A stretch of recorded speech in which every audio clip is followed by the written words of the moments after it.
Alors, bonjour à tous. Aujourd'hui, on va apprendre à utiliser le local storage en JavaScript. Donc, le local storage, ça sert à stocker des données sans utiliser de base de données. Donc, les données vont être stockées sur le navigateur. Et donc, les données qu'on va stocker dans le local storage, elles vont être stockées de façon définitive. Mais on peut aussi utiliser le session storage, qui permet d'effacer les données quand l'utilisateur ferme la fenêtre. Donc, on va commencer par créer une page HTML, et à l'intérieur, on va faire une structure de page HTML. Ensuite, on va créer un fichier script.js, et donc on va commencer par relier le fichier script.js au HTML. Donc dans le body, on fait une balise de script avec src égale entre guillemets script.js. Ensuite, on va créer un nouvel objet dans le local storage. Donc pour ça, on fait local storage.setItem. Donc pour créer un objet dans le local storage, on va commencer par donner un nom à cet objet. Donc par exemple, on va mettre prénom, virgule et la valeur, donc entre guillemets Jules. Ensuite, on va aller dans inspecter,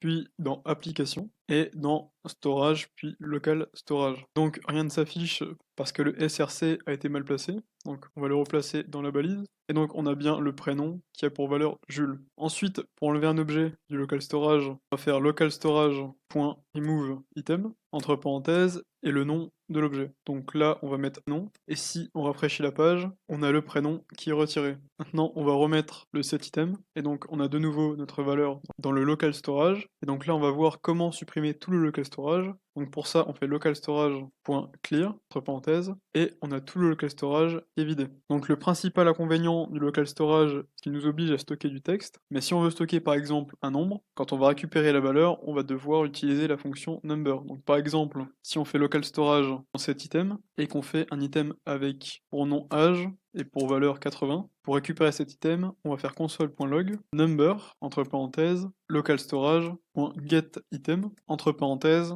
âge. Donc là, on a l'âge qui est stocké sous format texte et nous grâce à la fonction number dans la console, on l'a récupéré en version nombre. Donc on a vu comment stocker un nombre dans le local storage, mais on ne peut toujours pas stocker de liste ou d'objet. Donc pour faire ça, on va commencer par créer une liste. Donc, on va l'appeler car et elle va être égale entre crochets BMW, virgule, Audi. Ensuite, on va faire un local storage.setItem qui va s'appeler voiture. Et comme valeur, on va devoir indiquer JSON.stringify entre parenthèses car. Donc ça va prendre la liste car et ça va la transformer en string, donc en texte. Et donc on a bien l'item voiture avec une liste. Si on veut l'afficher dans la console, donc console.log local storage.getItem entre parenthèses voiture, on va obtenir du texte. Maintenant pour obtenir une liste dans la console, on va faire json.parse, entre parenthèses, et là on obtient une liste. Donc ça marche de la même manière avec les objets. Donc par exemple, on va faire un objet car avec brand pour marque. Donc on va mettre BMW, virgule, color, on va mettre red. Et donc dans le local storage,